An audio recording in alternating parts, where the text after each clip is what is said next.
last week, running from the heat, but the beat's coming alive. Let's get lost tonight. Lord, who's on my right? Hello, wackos. Oh, now I don't hear anything in this mic. Hello, welcome to the show. I am Corinne Fisher. This is Without a Country. You are either watching the live stream on YouTube, listening however you listen, or watching it at a later date on YouTube. However you're consuming this show, I appreciate it. That's great, Mike. Thank you. I appreciate you. Mike Harrington here, crawling across the floor, girl dad extraordinaire. He's wearing a Salt Life shirt, almost as good as Life is Good, but I feel like in the same category as Life is Good. Do you agree? Salt Life kind of adjacent to the Life is Good series. Both can be found in surf shops down the shore. I put them together. Salt Life is, in fact, good. It's unfortunate because they shut down, but I love that. I love the idea of wearing a Salt Life tie-dye shirt in the dead of winter in New York City. There can't be there's few things that are actually the antithesis of Salt Life more than the life that we're currently living in New York City. That's why I built a mini beach in my yard, because I have said the only thing wrong with Manhattan is that we don't have a beach. Well, not like a real beach, you know. We have some kind of man-made weird kind of things that you can dip your toe in while you got an $18 cocktail, but that doesn't exactly count. So I think of Salt Life as like the salt on our roads right now. That's still technically Salt Life. Oh, okay. You know what I mean? That's a real spin. Like if you were working for Salt Life, that is how you would be able to sell Salt Life year round. Well, I won't. If I was working for Salt Life right now, I'd be out of a job because they shut down the entire store and liquidated. Thank God Alex and I got to the outlet. Like, when did this happen? This happened like they went through Chapter 11 or whatever, like in the like late summer, and then so recently. Sorry to have missed it. By Black Friday, the liquidators were already in. So I got Black Friday sales on top of liquidation sales. We're talking $40 hats for under $5. I mean, that's Salt Life. Honestly, I've never felt more Salt Life than walking out of there with 4 full bags of shit. And before I celebrated at the register, I made sure to ask, like, hey, do you actually work for Salt Life? She's like, no, honey, I'm from the liquidation company. I was like, okay, then thank God. I'm not dancing on your grave. That's okay. While I'm walking out of here with like thousands of dollars worth of stuff for under $200. Well, number one, wasn't that empathetic of you? So proud of you. And then number two, I was just thinking in my head how I could literally have seen a Salt Life store where it said everything is free, come in, take whatever you want, free of charge, and I don't think I would have taken one thing. You should see their bathing suits. Yeah? Their bathing suits are pretty dope. They make you look good? I mean, they make my wife look good, which is what I care about. That's what I meant. I meant you, like, you know. They make me look good as in, yeah, like they literally are a good ornament. Right. I see. All right. Well, there you go. Well, I haven't seen you perk up in the way. Maybe I'll ask you about Salt Life to start the show every day. It's kind of a mood booster. Live your whole life like it's Salt Life. Live your life like it's Salt Life, guys. Welcome to the show. I am Corinne Fisher, as I mentioned. I am running for mayor of New York City. You know, I think by now we all know that it's not a joke. I think some comedians who are giving me just a lot of free airtime, as expected, on their podcasts by making fun of me, which is, again, I knew this. I've been a comedian for 15 years. Obviously, I knew that all my friends were going to make fun of me, and I feel bad for them. I feel bad that they are not unwilling to try all the new, scary, weird things that they've never tried it in their lives, and that's good, and that's their own journey that they need to get through. But I knew that was going to happen. I see no problem with it. To me, it's free publicity because it just gets the word out that I'm running for mayor, and you know, for all the hundreds of people that will be making fun of me, a couple of those people are going to visit CorinneFisher.com and say, I really like this lady's platform, and they're going to end up voting for me. So it all works out in the end. Never let the haters stop you from doing what you want to do. Why am I running for mayor? Because I fucking felt like it, because I was tired of sitting around and taking it while other politicians ruin the world that we live in. That's why I'm running for mayor, right? And again, yes, there are smaller roles in government that I could have run for, but if when you look at voter turnout for the past several elections for mayor and you see how wildly low that is, and then you look at presidential elections and you see how wildly low the voter turnout is for that, I certainly don't think anything lower is really going to garner the level of attention that we need to start getting people to care about politics, right? So we're going to go backwards. You don't go all the way to the bottom and then start, the top. That's what the Democrats want you to think that you do. The Republicans don't, and they actually have a winning strategy going on, right? I know people often say, oh, the Republicans don't know what they're doing. They know how to sell their idea, which is step one of politics, right? Step one of politics is selling people on your idea. Of course, then you get elected and then you have to execute the idea properly. For sure. Yeah, that's an important part. But, I think if you get a team of experts together who are trustworthy, who aren't going to steal from the American people, who know how to ethically practice law, it's actually not as hard to govern a place as you would think it is. I think we're really underselling the value of having someone trustworthy who is not blinded by Bible verses or money or their own personal gain, ... whatever that may be. I think we're really underselling the value that lies in that. And so that's what's going on. I'm going to be asking you every week until the primaries happen to donate, and then after that probably too, to donate money. And again, I've gotten past the part where it feels icky because I have been studying this now for weeks, and I just really understand in a way that I hadn't before how viable a certain amount of money makes a candidate. And I know that's not, so when people say, oh, you have no experience, it's crazy that you're running. No, actually what's crazier is that no matter who you are, if you just get a certain amount of money, the press and the people will start taking you seriously. That's actually what's crazy, right? But I think what's exciting is that people do, and especially right now, are paying more attention to grassroots campaigns. And so we talk about this every week, but the number of donors is just as interesting a number as the actual dollar number. And I think I'm really happy with where we're how we're doing in the number of donors. Basically everyone is doing grassroots level donations. So we're talking about increments of, 10, 25, $50 kinds of donations, which I'm extremely grateful for. And the thing is, right, and I put this on my Instagram stories all the time, if everyone who listened or watched to one of my podcasts donated that grassroots amount one time, we would have an extremely viable campaign going right now. We're on the way. It's only been 2.5 weeks, right? And I'm really happy with the tens of thousands of dollars that we've raised. There are a couple other campaigns who have had like groundbreaking rollouts.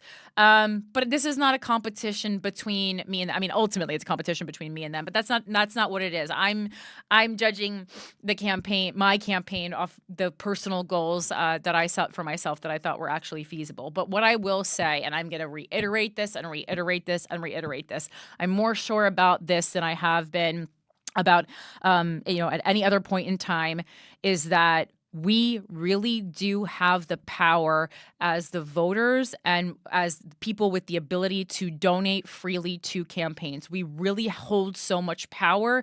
And I think because we consistently have been electing people who let us down into office, that we have decided that we don't have power anymore. Whatever I do, it's not going to make a difference. No, it will make a difference. If you show up to the polls, if you donate $20, $25 to a candidate who you really believe in, there is actually so much power in that, right? I know we are inundated, especially if you're on the left, you're inundated with things that you have to do, a laundry list of things that you have to do to be a good person, to be an active person in society. I don't I don't believe that. You know my thoughts on this show. Pick one or two things that you're passionate about, give those your all. This kind of having to be involved in absolutely everything. Even politicians aren't doing that. So even our elected officials, when you're running, your platform is about 3 to 4 issues max that you're concentrating on. It doesn't mean that you don't care about the rest of the things. It just means that during your time in office, you are making a promise to the people who you are asking to elect you that those are the things that you will concentrate on. Those are the things that you vow you will get done, right? So I don't understand why, as a political party with our candidates, we understand that it's really only feasible to work on maybe 3 to 4 things at a time, but we expect so much of the constituents. Why do we expect more of the constituents than we expect of the candidates? Sorry, I hate using political jargon. Constituents is just a word for the people who are voting for you in the place. That's literally all it is.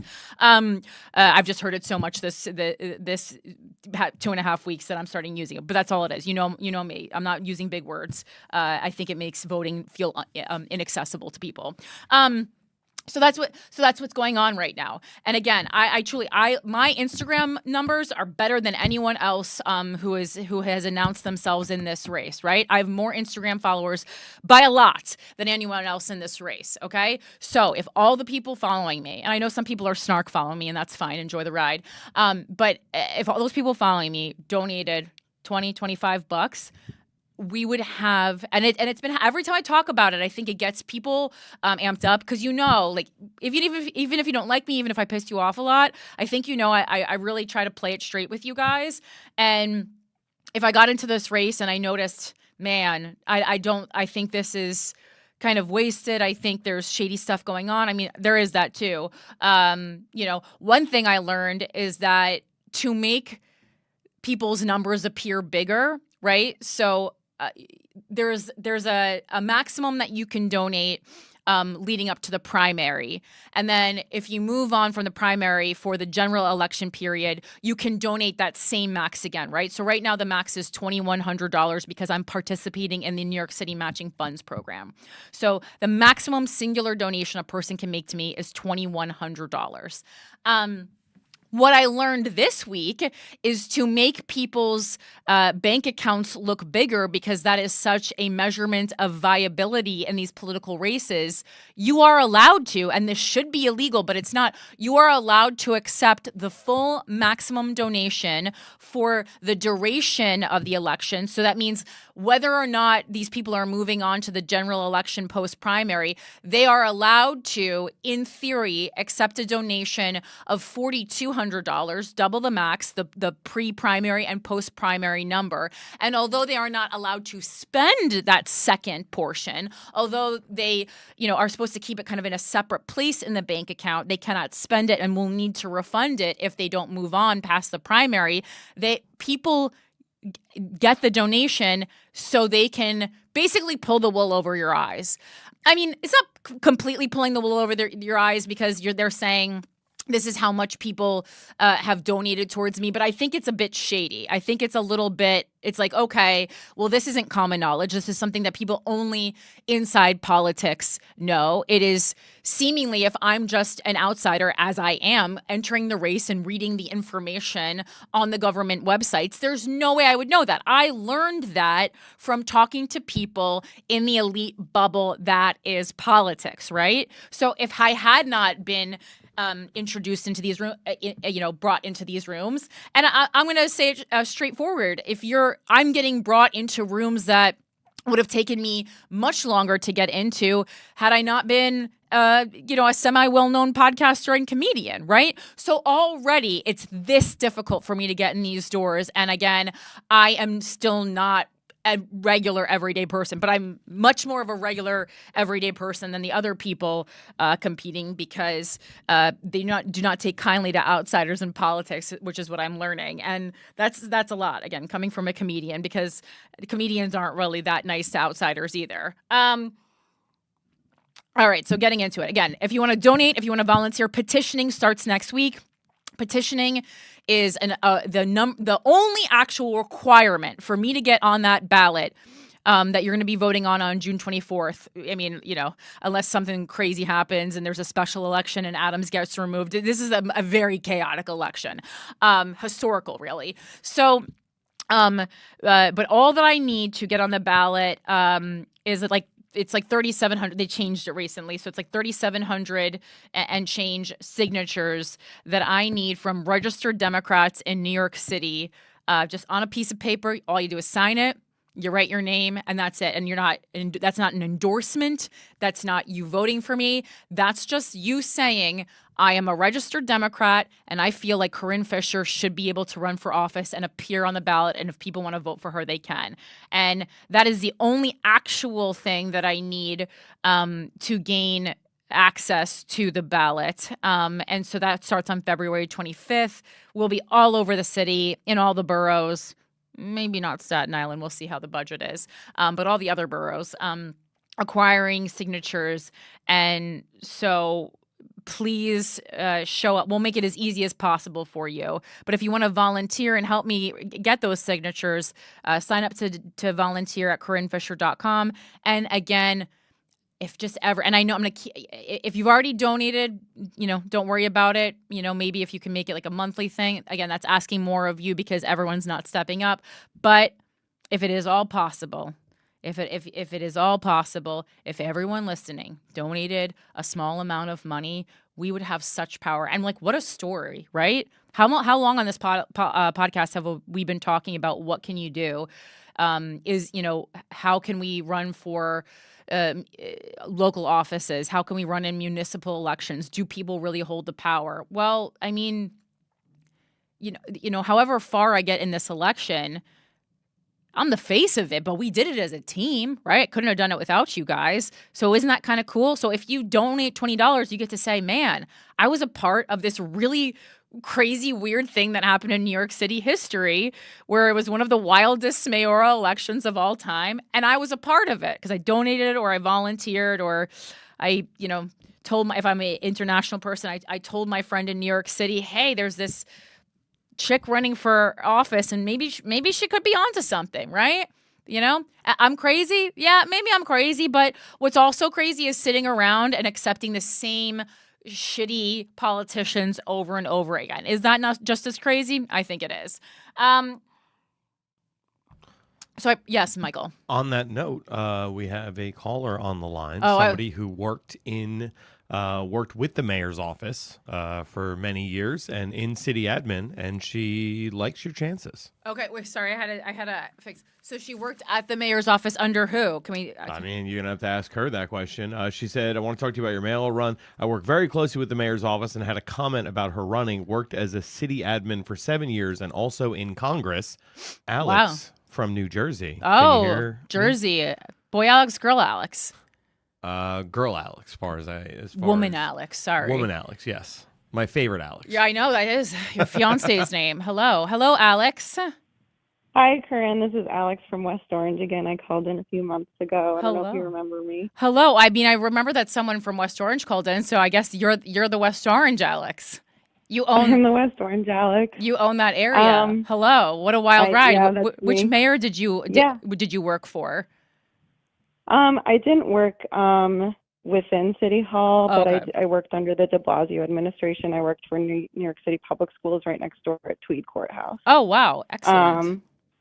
Yeah, so, I mean, I worked there for almost 7 years. I had a few different roles, and I worked very closely with a lot of different city government agencies and worked with the mayor's office. And through that job, worked with a lot of different local elected officials, city council members, state senators, things like that through our legislative affairs team. And I also intern on Capitol Hill. And I just want to say for any naysayers or if people are laughing, I don't think that just because you have no experience doesn't make you a bad candidate. As long I've been around in this world for a long time. And I think to your point, there are a lot of people that just get complacent or get into politics for the wrong reasons. Maybe they want, not power, but they like being in control, or they just,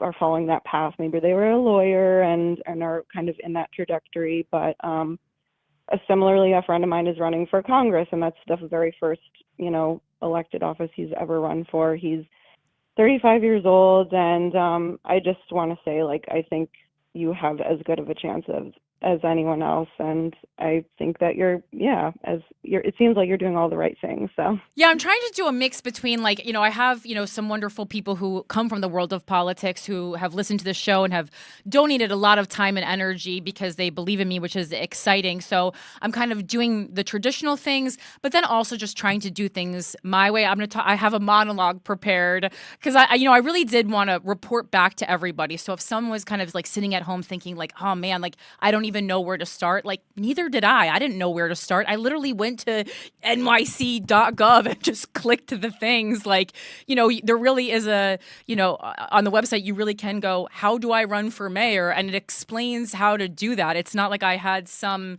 magic access to anything. And that's what's so interesting, because it's, you think you'd have some level of privilege, not that that's a good thing, but coming from creating a little bit of notability for yourself in another field. If anything, it's been making people in politics more angry because they think I'm performing some sort of a stunt. It's really been funny. Like, some people are kind of laughing. Some people are downright pissed, which I don't understand, because if you don't think I'm going to win, why waste the energy? Then wouldn't I just go in and get laughed out of the election? Like, well, I don't understand that mentality, why people would get upset about it. And then, there are, a lot of people who are kind of just like, hell yeah, go for it. Like, why the hell not? More people should run. And especially the one thing is, everyone kind of agrees more women should run. So even people who get mad. So I'm happy about that. And what's really cool is that at basically every political event that I've attended so far, at least one person who listens to one of my podcasts has come up to me really excited. They always have a dope job, a dope role in politics. And they say, oh my God, I'm so excited that you're running. How can I help you? And that has made me feel really excited about the people who listen to these shows, for sure. Yeah, I mean, AOC was a bartender. Our current president was a former reality TV show For host. sure. Like, it doesn't matter as long as you live in New York, you know what the issues are. And I think especially for local office, like, you're taking the train every day. Mm-hmm. You're, it seems like going into these communities, that's honestly going to be the most important part, and people hearing you and hearing that you're authentic and care deeply about these things. And all it comes down to is that they want to elect someone that wants to, make their lives better. So if you ever want to, like, I don't know, I can leave my information with Mike, but like, hear more about how the sausage is made behind the scenes. I'm not here to tell you what to do, but if you just wanted more insight into that world, I would be happy to do that if you ever want to. 100%. I am saying yes to anything anyone offers me, as long I've been working since I open my eyes in the morning till I can't keep them open any longer. But I am just trying to take in as much information as possible. Obviously, I have a ton of catching up to do. And I'm already entering the race a little bit later than anyone, except for Cuomo. If he enters, we're all on the edge of our seat waiting for Mr. Andrew Cuomo. But absolutely. If you ever wanted to learn about the Department of Ed, I'm happy to, just volunteer my time and very and much, talk to you because more I about think it. education is one of the main things that I want to concentrate on. I think it's really the key to a better life for everyone. And again, I'm saying that as someone who's not a parent and doesn't plan on being a parent. But I obviously, my mom is a public school teacher in New Jersey, and I have always valued public education. And I think that no matter what, income bracket you're born into, you deserve a really good public education. I certainly had access to one in New Jersey, and I think we're really failing our students. I don't know if you listened to last week's episode, but we talked about how, schools are now basically lowering bars because their students are underperforming and they don't want to report that. So they're just lowering the bar, and it's really such a disservice to young people who deserve a chance to thrive in this world and just compete in the job market.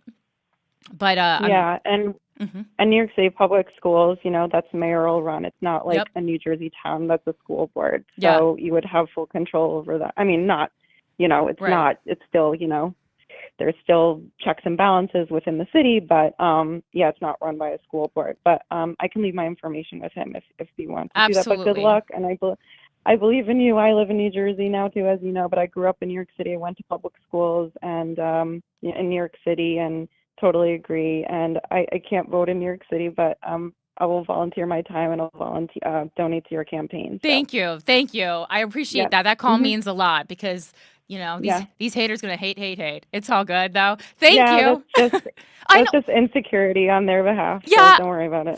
for sure. And I noticed that, and that brought on a whole other deep level of sadness to me, because I'm like, oh well, what don't you believe in yourself enough to do? And it's not like I'm a crazy person who thinks I'm the most qualified person to be mayor, but I think I'm offering something different that I don't see the other candidates offering. That's my pitch. My pitch is not I'm the best and I'm not going to make any mistakes. My pitch is like I might make a mistake, but I'm going to admit that I made a mistake, which I think is a lot more than we can get from other candidates. And I really just want to, give the power back to the people. That's all. I just should just be a vessel through which people communicate their needs. I go back to City Hall, I talk to everybody, and then we say, this is what the people need. How can we get this done in a way that is most fair to the entire city? Doesn't seem that difficult. Yep. People have a really hard time Definitely. doing it. Yeah, well, we can talk more about that, but I agree with you. Thanks, Alex from West Orange. All right, bye. Good luck. Bye. Thank you. Yeah, definitely get that info, Mike. Thank you. All right, now it's monologue time. And I appreciate that, yeah, because I don't want to make this negative. This is just so fascinating to me. And it's fascinating I think it's fascinating, to be damn near 40 and have people kind of like act like bullies. I don't know. I just it's so weird. It's very strange. Bullies don't bother me. People always attempt to bully me and then they realize that bullying is not going to work. So they ultimately just stop wasting their time. But it is really, really fascinating. So basically, here's my monologue. And please, no shade to anyone in politics who has offered help to me privately. This is not about you. I appreciate all the rooms that you've gotten me in. But part of what I promised everyone throughout this campaign is that I would be really transparent with my experience so that anyone who wants to run for politics knows what they're, for governing, I hate the word politics now, who knows what they're signing up for. So I just want to be clear. Everyone's not going to be like, hey, welcome to politics. My name's Corinne. Sit down at the table. That won't be happening. All right. So my monologue for this week regarding my run for mayor of New York City. I'm not trying to beat these people at their own game anymore. Never in my 15 years as a professional entertainer have I seen a more expensive and mediocre performance than what I have seen so far in my 2 months in politics. 2 months ago, if you had asked me if I hate politicians, I would have said no. Today, I cannot give you the same answer. The Democratic Party shuns outsiders, but lacks a clear vision, effectiveness, and most importantly, star power.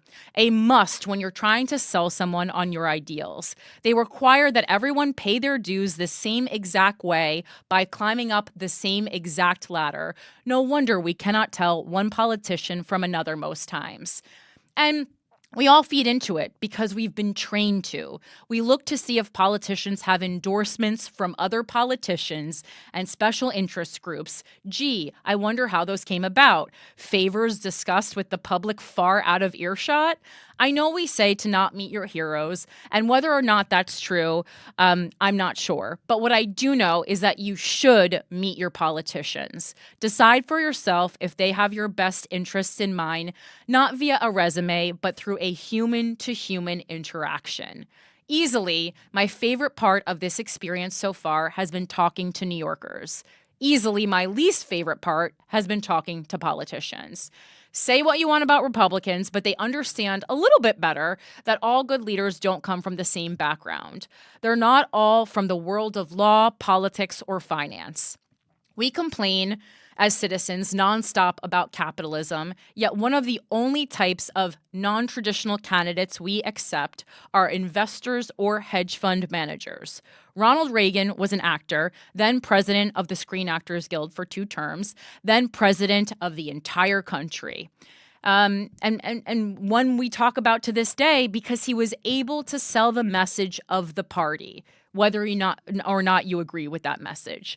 We need someone who can sell ideas that Democrats want to sell, like equality and acceptance. We need to sell those ideas to the people of New York City. Someone who explains why this will help them and not hurt them. One story that has been brought up time and time again during this campaign is that of former professional wrestler Jesse the Body Ventura, who entered politics in 1991 when he was elected mayor of Brooklyn Park, Minnesota, a position that he held until 1995. He was the Reform Party candidate in the 1998 Minnesota gubernatorial election, running a low-budget campaign centered on grassroots events and unusual advertising that urged citizens not to vote for politics as usual. Initially ignored as a novelty candidate, Ventura defeated both the Democratic and the Republican nominee, a major upset. Amid internal fights for control over the party, Ventura left the Reform Party a year after taking office and served the remainder of his term as a member of the Independence Party of Minnesota. Since holding public office, Ventura has referred to himself as a statesman instead of a politician. And I love that story, right? Because every step of the way he said, no, I'm not doing what we have been doing. I'm not going to let myself get sucked into that. So when people talk about, oh, maybe you should have run for city council, or maybe you should have done this, or why aren't you starting with something smaller? To keep myself clean, basically, right? You have to come in. If I'm coming in as, former city council member, well, I've been through too much stuff. I've had to answer to too many people inside the political bubble. I just want to come in fresh. And if that means everyone's going to be like, who's this? Great. My whole life is people looking at me like, who's this? I'm a professional. Who's this? So all this to say, moving forward, while I will still work on some endorsements, of course, because I want to try. I'm going to show you that I'm trying, endorsements from groups that I agree with, that my views align with naturally, and attend these behind closed doors political events. So this world continues to see my face and be annoyed by it. This race will simply be about me and my relationship with the people of New York City, because that's who I will be representing. There was no mic. I can't drop this mic, so I dropped my phone. But I mean that. And you guys know I'm not necessarily a people person, right? I love helping people, but, just from a distance. I don't like hugs and stuff. Although I have hugged some people, and I really meant it. If I hug you, I really mean it. I'm a little bit better with the hugs now. Yeah. I've gotten so much joy from talking to the people of New York City, because I want to know firsthand what can I do to make your life easier, more enjoyable, give you less stress so that you can pursue your dreams? What are the things that I need to do to make that happen? Because that's what your tax dollars should be going towards, shouldn't it? If you're saying, I don't want this, if you're saying, I don't want to cop on every train, that doesn't make me feel more safe, well, then why are we doing that? Who wants that? It also seems that perhaps the people who want to cop on every train are people who don't even ride trains. I ride the trains all the time, right? And not only do I ride the trains all the time, as a comedian, I'm going to so many more boroughs in a day than the average person. Lots of people commute one borough to another, but it was not irregular for me to be going to 3 boroughs a night to perform comedy. And when you're performing comedy, you're not just passing through those boroughs. You're actually, you're speaking to the people of those boroughs, and you're understanding their needs and their thoughts and their worldviews through what they laugh or don't laugh at. And certainly I have, there's many jokes that are not Brooklyn jokes, and there's jokes that are Queens jokes, and there's certainly jokes that are Staten Island jokes. We don't tell those jokes. And then there's jokes that are Manhattan jokes. There's jokes that are Upper Manhattan jokes, and the jokes that I tell in Lower Manhattan are different. I literally have a piece of my set that I call my above 14th Street set and my below 14th Street set, because those are the different mindsets of the people within Manhattan. So I really know this city, and I really love this city. And one of the nicest things someone said to me this week, because I want to keep this positive, because I'm learning a lot. So many wrinkles that getting in my brain right now. So there was a young man who I was out in Bushwick, asking people, woman on the street style, what they wanted to changed about New York. And I stopped this young man on the street, And I asked him about what his major concern was as a New Yorker, and he talked about climate. And he was so interested, and he's in his 20s, I would say. And he told me that he was also interested in running for government one day. And that made me so excited. And I said, oh my God, I'm so glad that I met you, because no matter what, whether or not you agree with my policies, I'm sharing my experience in politics on my podcast and on my social media. So follow, if you're interested in running for office one day, especially in New York City, follow my social, and I'm going to help walk you through that. And I'll tell you everything that I learn along the way, so that, if and when you decide to take that jump, you'll be a step further than me, right? And that's the idea. We're all a step further and a step further and a step further. So this shouldn't be a mystery, right? Running for office should be information that we all have access to. How to do it, right? Because it's something that we should all have the right to do. And I know sometimes people will say that running for office is a privilege, not a right. I mean, I would argue that if you follow the rules of the place you live in, it is your right to at least try. I think it's a privilege to get elected because you have to earn the trust of the voters. But I think we all have the right to try. So that's what I would say about that. But that's my monologue this week. Again, sorry if you're not interested in running for office, but I really am. It's just clearer than ever that politics is such a big part of our life, whether it interests us or not. Obviously, if you're listening to this show, it certainly, of course, interests you. And again, I know this is a municipal election, but with the amount that Trump has been sticking his nose into our business in New York City, it really is becoming a federal issue over here. And again, I don't even know exactly what's going to happen. I'm like putting together my palm cards, which is just the word for the little leaflet that you get that explains a politician for the first time. And when you're like, who is this? And then I hand you a leaflet and you're like, okay. They're called palm cards. And, some things we don't even know what to write because this election is truly changing by the minute. But anyway, CorinneFisher.com. Volunteers will be on the streets of New York starting early next week. So if you want to be a part of that, and this is the time when I need you, February 25th to April 3rd is the time when I will need the most volunteers to get those signatures. And whether that means you're helping me get signatures, you're signing the document yourself, either super helpful. It's going to be a really, really crazy time. And the thing is, also with donating, you're not you're actually, your money is going towards hiring people. So you're giving people jobs is what you're doing. It's not going towards any mystery thing. There's a very short list of things that we're able to use campaign finances and for. And so you're basically at this stage in my campaign, your money is just going towards hiring motivated individuals who are all kind of working for a little, because they're a little bit of a pay cut because we only can work within the constraints of our campaign fund. I can't fund it personally. I would love to. And they're just people who are working because they're really excited about a different kind of candidate. And that's really cool. So again, it's crazy. I feel like I'm hallucinating every single day. But I said I was going to do it, and so I did it, and here we are. In addition, thanks to everyone who supports this show via Patreon, to our dictator, Hannah Pendergrass, our newest capitalist pigs, Brandy Otter and Elizabeth Gibson. And let's get to the Wacko mailbag. You guys sent me a lot of interesting mail this week. I did also attend a rally today in protest of Trump's defunding public research, which is really scary. It's so obvious that his administration is trying to do everything to keep us in the dark.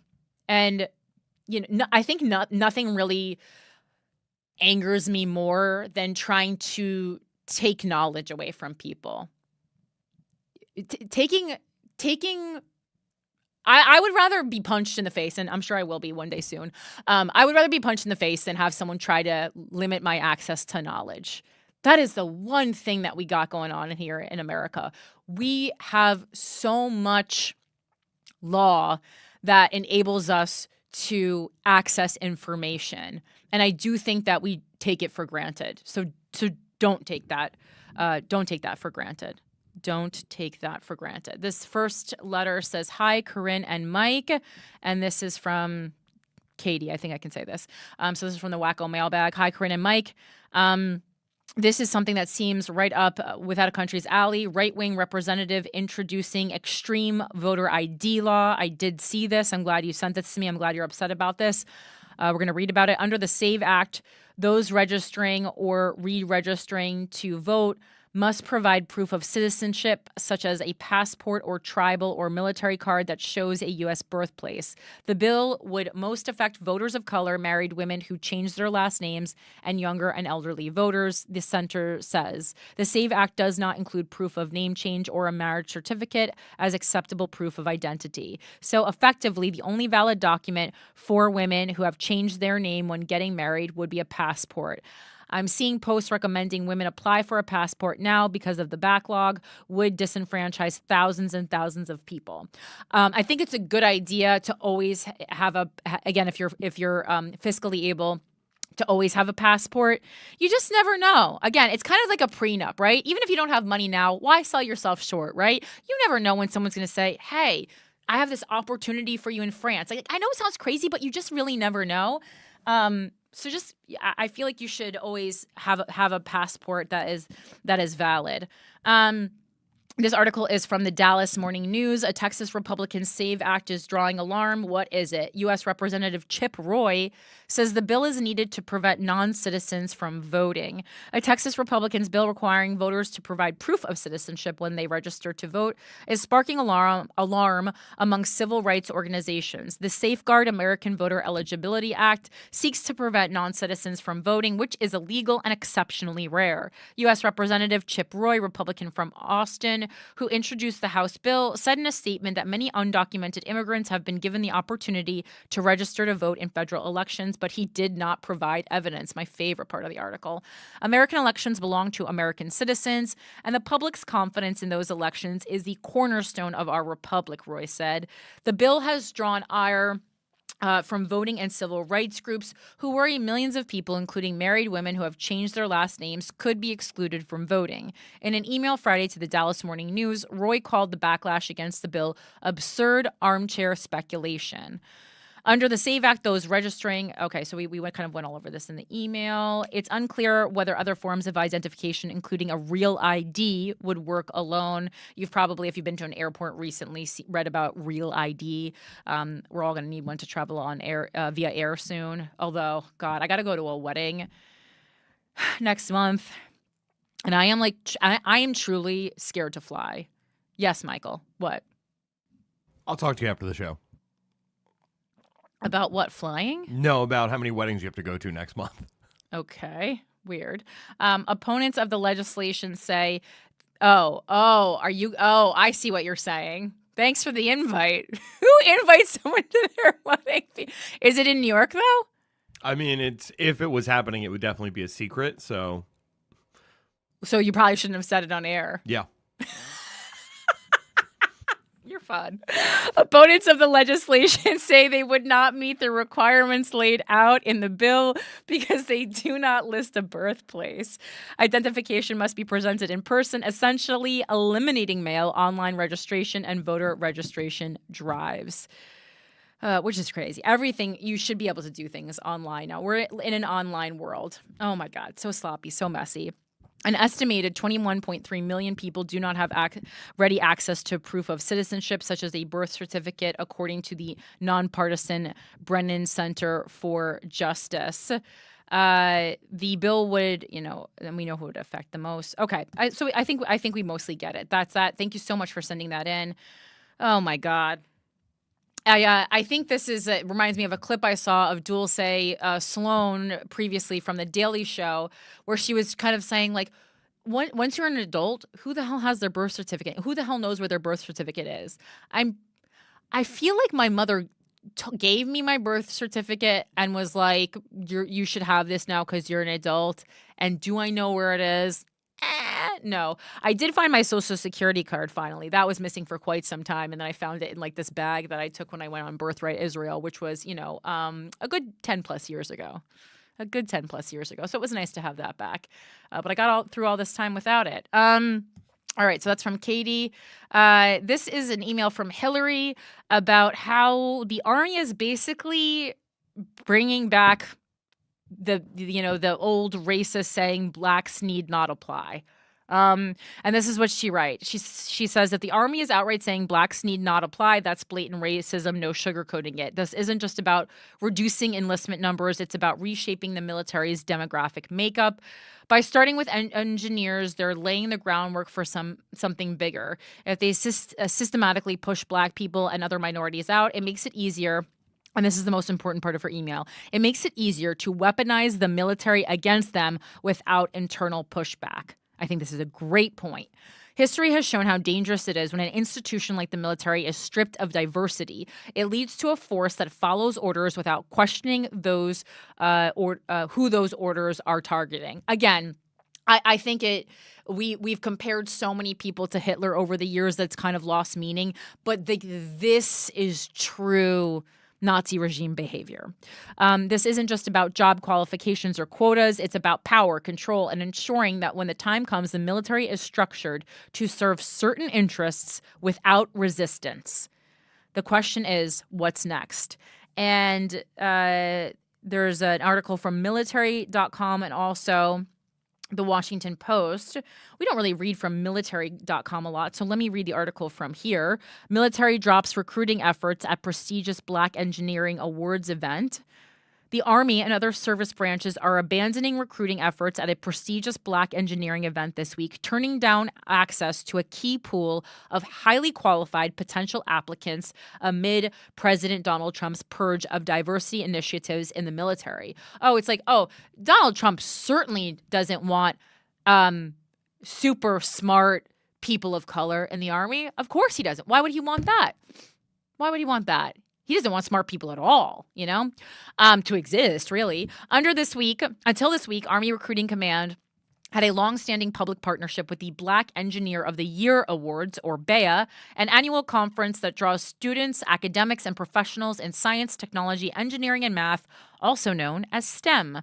The event, which takes place in Baltimore, has historically been a key venue for the Pentagon to recruit talent, including awarding reserve officers training, core scholarships, and pitching military service to rising engineers. Past BEA events have included the Army Chief of Staff and the Defense Secretary.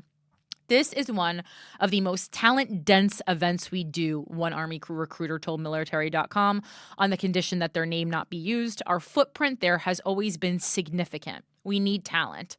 The services cited concerns that participation in the predominantly Black event could run afoul of Trump's orders and the Pentagon's intensifying push to erase diversity efforts in the military, according to multiple sources familiar with the decision.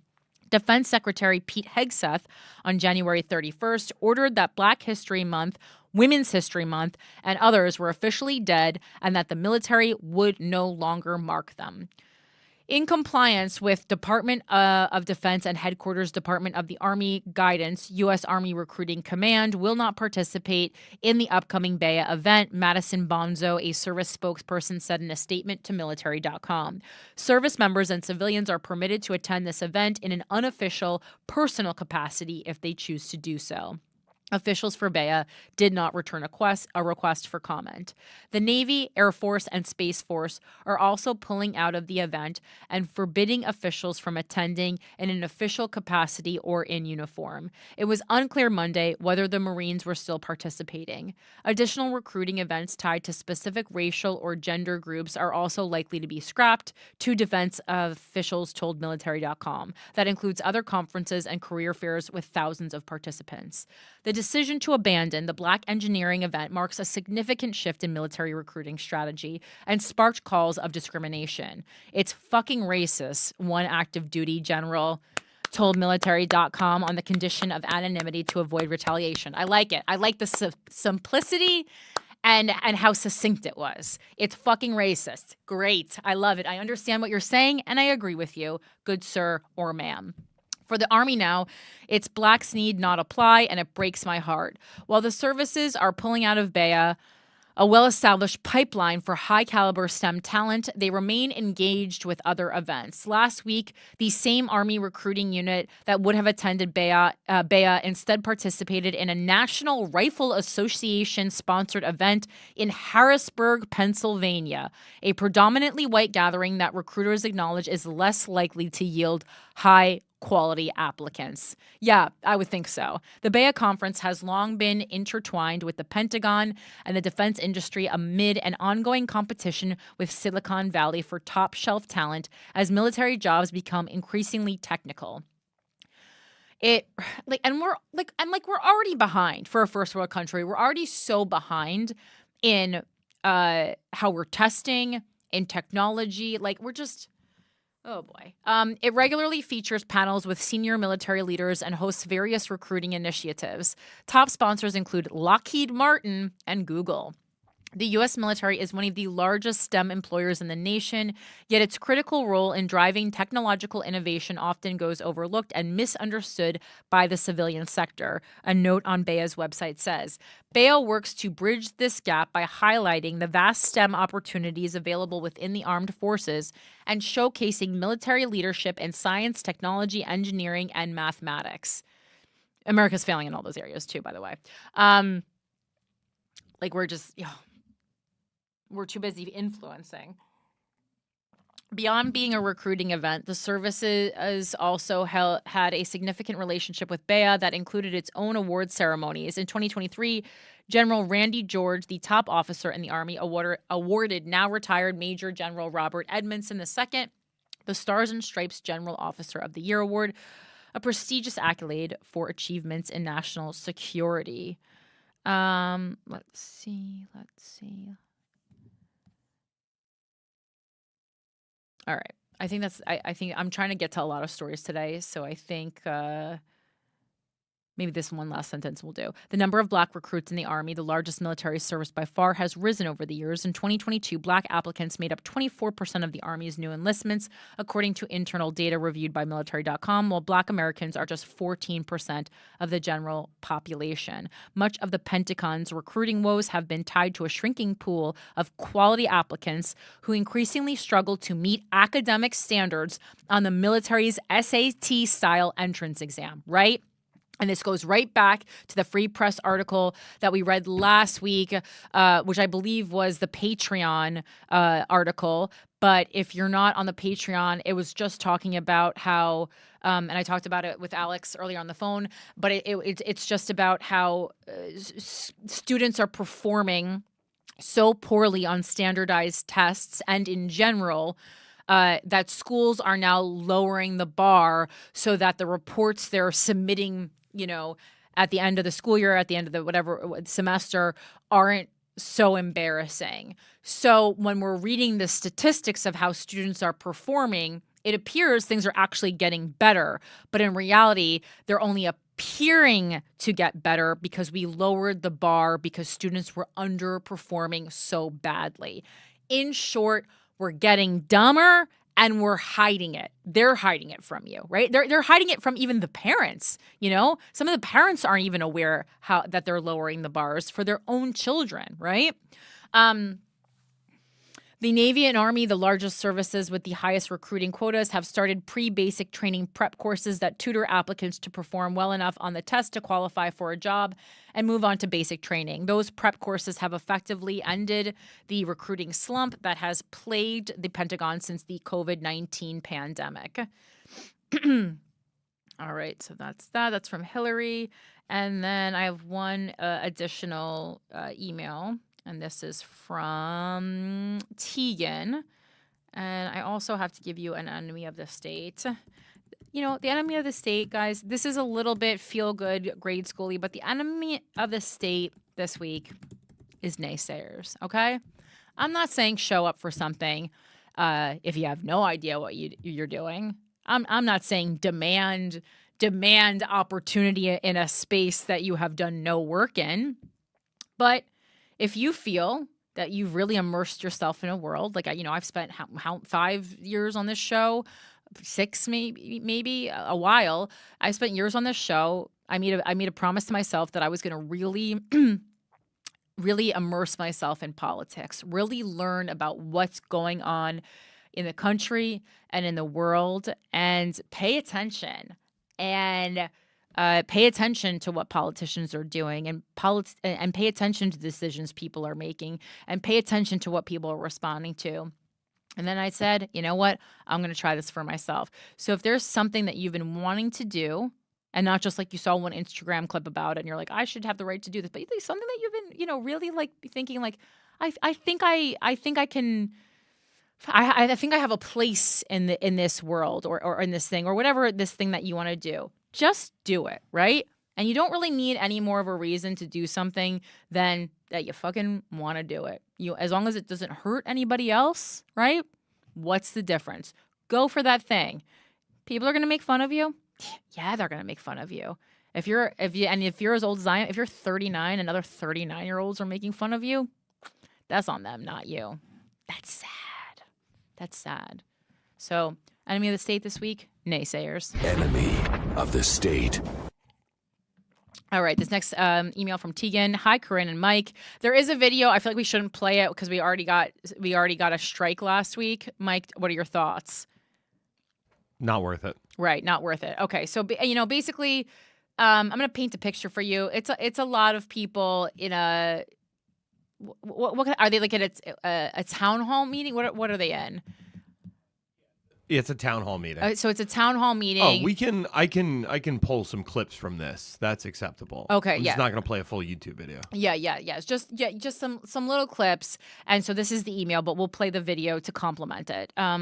And so not sure if you saw the news about Worcester, Mass, voting to become a sanctuary city for trans and non-conforming genders. Living in Massachusetts myself, it's been big news here. I tried to find a video that showed just the people coming up at the town hall style meeting. Right and left takes were both annoyingly skewed. I felt it was a bit tone deaf with all of the deportations happening, and is an example of how the Democratic Party struggles to unite with several marginalized groups fighting each other for the attention. And I really agree on this, right?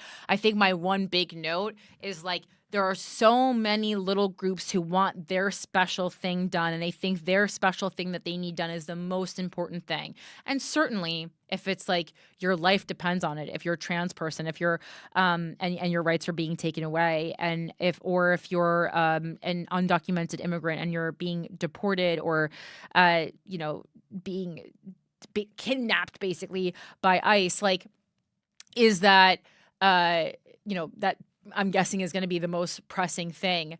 But we really have to find a way to cohesively go after a certain amount of clear goals in the way that the Republican Party has, right? And so even though, like one of their goals is like, let's attack trans people, which is like crazy, like, did it not work? So if we're talking about execution, of course, the concept I disagree with, but was their execution successful? Yeah. I would argue it won them the election, right? Because their messaging that trans people are a danger to your children was crystal clear, and they somehow got everyone to agree on it. I mean, they got everyone to agree on it via fear-mongering, and that's certainly not the tactic that I want anyone or the Democratic Party to use. But it's like, how do we get everyone to agree this is something that needs our immediate attention? Let's all work on this together to get this thing done, and then we'll all work together to get the next thing done, and then pretty soon everyone's thing is going to get done. And yeah, your thing might not be the first thing that we get done, but it's going to be on a list of things that are getting checked off because we're getting anything done.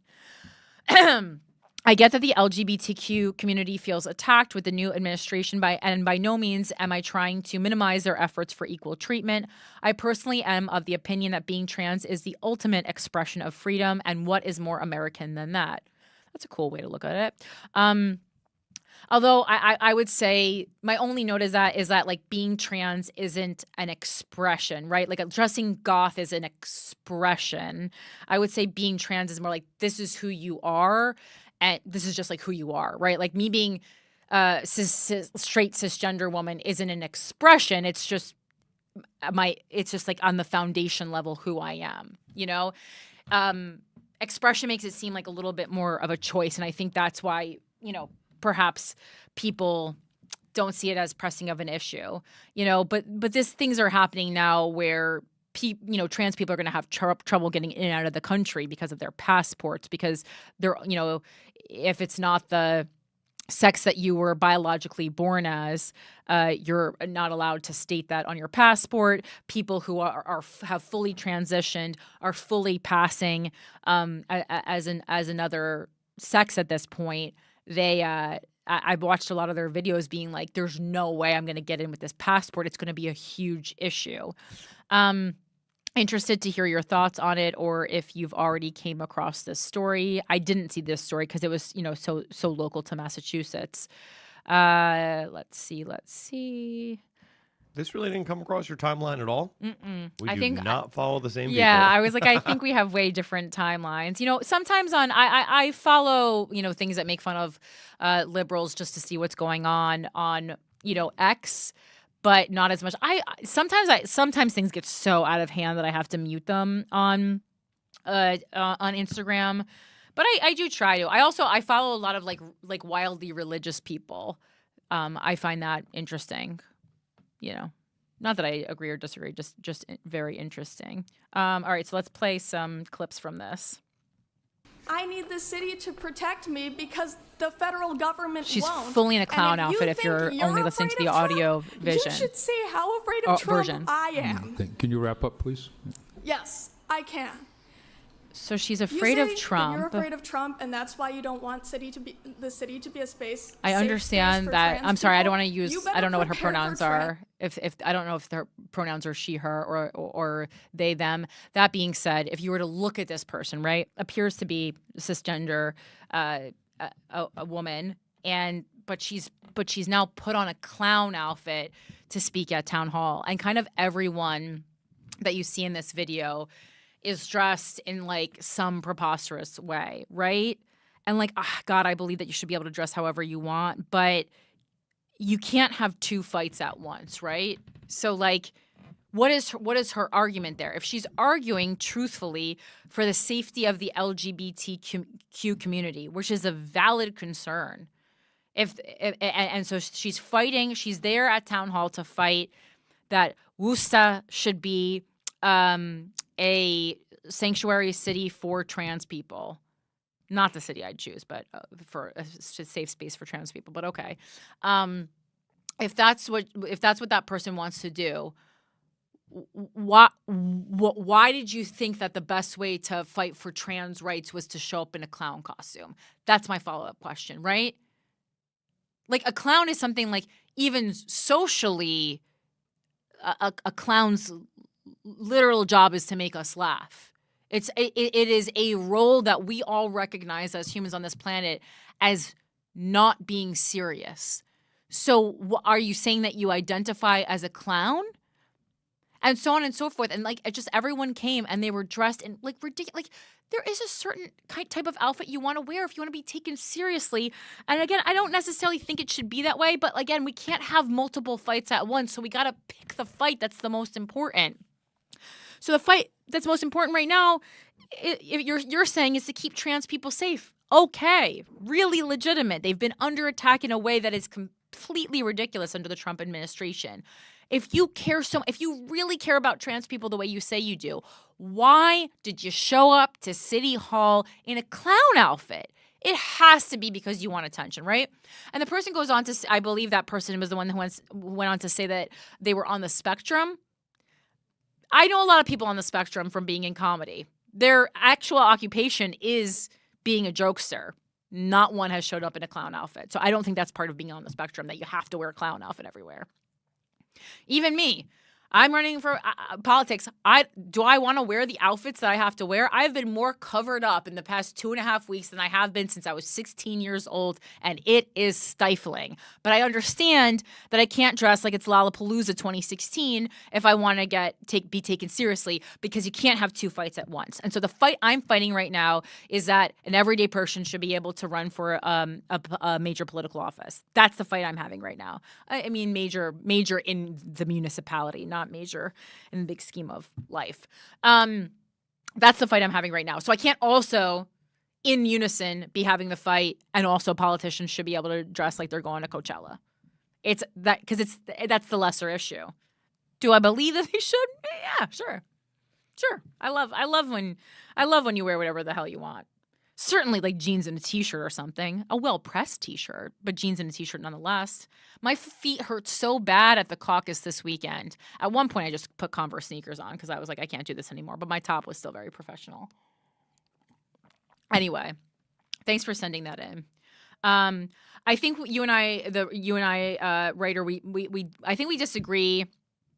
I don't think it should be like whose lives are in danger more, undocumented immigrants or trans people. I think they're both really, really, really have the spotlight on them on a way that is unacceptable. So I don't think it's like we should like pit those two groups against each other. I think they're both really endangered groups of people right now. But I completely agree with what you're saying. Like fight the fight, but don't show up in a clown outfit. Don't show up in a clown outfit. I think that's if we learn anything from today's episode is if you want to make a point, don't show up in a clown outfit. All right, moving on to the rest of the show. This is Girl. What the heck are we doing right now? All right, so this will count as our New York story for the week since we've been doing New York stuff every week, but this has become a federal issue because this is Donald Trump's big decision of the day was that he was going to undo, as he promised, congestion pricing. This is from the New York Times. It's an opinion piece by David Wallace Wells. It says, why Trump's decision to kill congestion pricing feels like such a gut punch. You can see the impact of Manhattan's congestion pricing plan, which President Trump capriciously announced plans to suspend on Wednesday, today, in the very concrete car crash data. In the first 10 business days of 2020, Gersh Kuntzman noted last month for Streets blog, there were 400 crashes in what would later become the congestion relief zone. In the first 10 such days of 2025, there were 90. The year-on-year improvements have been somewhat smaller, but remarkably, they are citywide, with big declines not just in Manhattan, but in each of the 5 boroughs. According to an analysis by Jeff Asher, the rolling 30-day average of car crashes throughout the entire city fell about 20% in January. Since the program began belatedly on January 5th, much of the commentary has swirled around its effect on driving times. And every driver I know has said, oh my God, I am saving 20, 30, 40 minutes on my commute. Have you driven in the congestion pricing? I know you were upset about it as a driver financially, Michael. Yo, low key, I've been staying so quiet on this one. Because you are having a great commute. Not only am I having a great commute, it's actually a net savings of about $4.75 a day. Because of gas? No, because I'm spending $9 to go over the Williamsburg Bridge, which used to be free. But when you park in New York, like on Avenue A, let's say, right? You're paying, the 2 hour. You can only park in 2 hour blocks. It's $13.75 for that 2 hours of parking, and I get a ticket so often when I park there because the 2 hour thing runs up. They give you a 15-minute warning on the app, whatever. For whatever reason, I end up getting a ticket like once a month. Since congestion pricing started, I have not paid for parking one time. Oh, because there's less cars. There's less cars. So it's actually a net savings if you're coming in every day and paying for parking. So let's just stay quiet about it. Just chill on this. And again, one of the first questions that everyone asked me when I said I'm running for mayor is, what are you going to do about congestion pricing, right? Because it was the hot topic at the time. And I said, I think one of the mistakes that politicians make is they just try to undo all the things that the previous politician did because it's the easiest way to swing your dick around. And I said, I don't know how I feel about congestion pricing yet because it was just implemented and I want to see how it works and I want to talk to drivers to see how it's affecting them because I am not a driver. So I have to talk to people who this is directly affecting. So I can't just say, no, I'm going to undo it because you guys don't like $9. I want to see how it works. This is something we've been talking about for a long time. It took us money to start this, to put the signage up, to get all the law, so let's just see how it goes. And an additional thing is, again, it's not like a big thing that we're thinking that people think about on a municipal level, but like there is a climate factor here. And that's something I talked, there's a climate factor here. This is a dirty city. And oh God, I was watching a news report too about how so many low income housing, like the projects basically are built on highways, and how children are playing in parks and they're just breathing in pollution from traffic. And of course, it's always lower income families that are suffering in this way. And, if this can relieve at least some of the pollution that's going into these children's lungs, I think this is a good thing. And again, every driver I've talked to, I do think we have to keep a really close eye on where this money is going. It's going to the MTA. The MTA is a private group, private from the city. The MTA is run by officials who are not elected by the people. So I think we need to keep an eye on what they're actually doing with the money that they promised to make the subways and buses run faster with. But other than that, it seems to have been really positive right now. And then now this car crash statistic. And those signs were positive. In the first week, 7.5% fewer cars entered the zone. The Metropolitan Transportation Authority announced significantly speeding up commutes into Manhattan and accelerating many trips within the borough as well. Within a few weeks, travel times had fallen between 10 and 30% across the zone, the agency said, with even larger improvements on bridges and tunnels. But this was always a narrow way of measuring success, and frankly, a weirdly car-centered one for what it is. By far, America's least car-centric city. True. In Manhattan, so many of us can't even drive here. In Manhattan, foot traffic is up, not down. Public transportation traffic, too, is up, and there were perhaps 1 million fewer cars on the streets in the zone of Manhattan affected by the program in January. Buses are traveling faster, and late arrivals of student school buses have fallen almost in half. And I think the number one main concern that I would look at is if it's affecting businesses, if people are not coming in and patronizing, businesses, especially small businesses, in the way they were before. That's I think the main thing that we have to look at, because all the other things seem to be positive. And support for the program is growing among those most affected, at least according to one Morning Consult poll, with 6 out of 10 New Yorkers saying it should continue. Those regularly driving into the affected zone and paying its fee now support the program, 66% to 32%. That's pretty good stats for a city that's always unhappy. In short, by almost every metric you could imagine, the congestion zone has been a success. But for now, at least, it seems the only metric that matters is the depth of Donald Trump's spite. For years, congestion pricing has been, in addition to a technocratic dream, a cautionary tale about the obstacles to policy progress, about the way transportation authority is unfortunately shared in New York between boroughs and states and agencies, about the burdens of environmental reviews and the power of vetocracy on the left, about the venality and short-sightedness of politicians, even those theoretically inclined to support such programs. Wonder why they might not be. Probably because they got an endorsement from someone who doesn't want them to be, not because that's their own unique thought. But if Trump's kill shot holds up in court, which it may not, like so many initiatives of the administration's first 100 days, it will give a somewhat more unsettling lesson that none of those arguments or the way you might resolve them ultimately matter very much. If you have the gleeful rage of the world's most powerful man turned against you, long live the king, Trump declared Wednesday on Truth Social. And if you look on Instagram for the White House, it literally, you guys got to look at this. Again, if you're not at least checking up on the White House website or on the Instagram once a week, you're missing, I guess, the fall of democracy. I'm not sure what you're missing. But he literally posted on Instagram earlier today a fake cover of Time magazine that says Trump. It's him with on the screen. Okay, it's him with a crown. It says, "Long live the king." And it says, congestion pricing is dead, Manhattan and all of New York is saved. Long live the king, and then signed President Donald J. Trump. Again, so many times I see something like this circulating and I go, oh, surely this is some kind of a joke. And then I go back and I go, no, this seems to be from the actual blue checkmark White House. And then I go, maybe someone made a spoof of the White House Instagram. And then I'm looking at it and looking at it and and then I go, no, that seems to not be the case. And right now he has pinned pinned a bunch of people, I guess, undocumented immigrants who are arrested and the things they were arrested for. I mean, this is very weird. Very weird things going on right now. Yeah, the White House quickly put the line on a mock-up of a magazine cover in the style of Time magazine and tweeted it out. So glad that's where our tech sellers are going to publicize the president. Let's see what else is going on. Okay, this is about... Hold on. This congestion pricing thing. Yes. This whole thing, I think a lot of people's beef with it is just how infantilizing they were with it.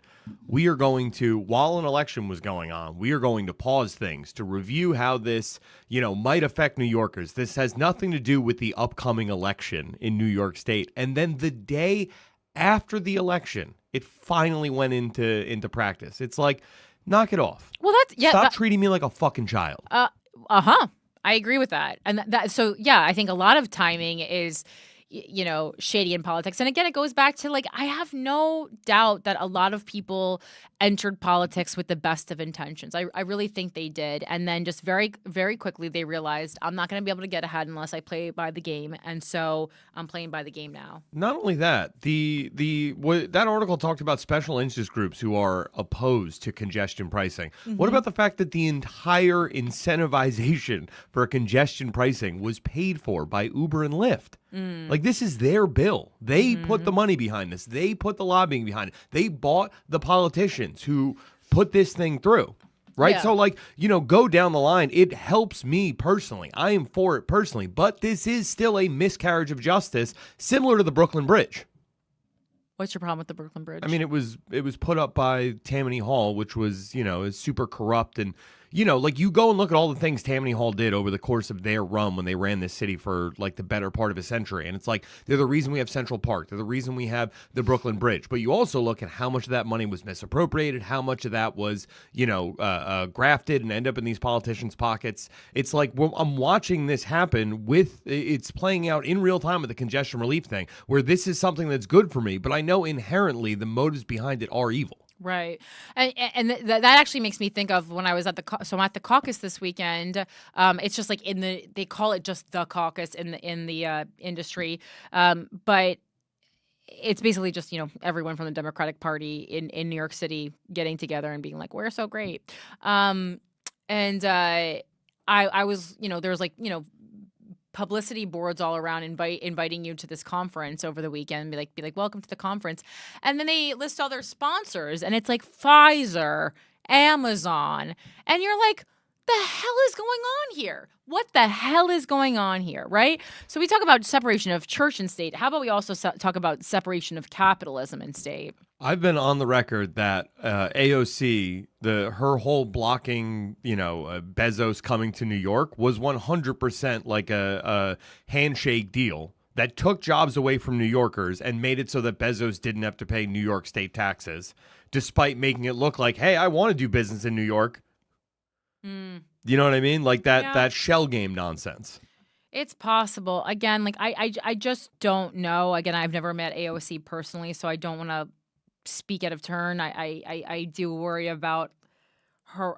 I love that she was given an opportunity, and I think she's great in a lot of ways. But I do wonder. I'm like, the reason that you entered politics is that still how you're conducting yourself when we don't see you? And I hope it is.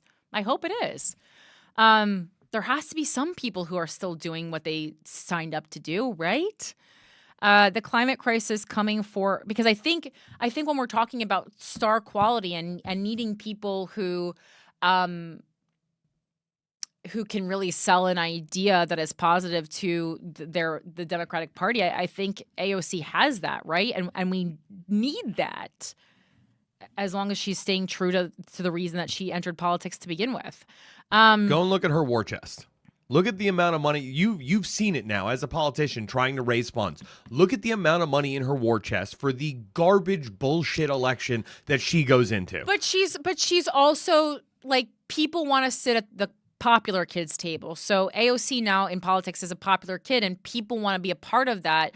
So I can actually see her getting donations because people just want to say, I donated to AOC. Like, I can see that. Do you think those are, her war chest being what it is, do you think those are grassroots level donations, or are those high level big corporations putting money behind a politician? I'm sure she still has a lot of grassroots because people do genuinely really respond to her.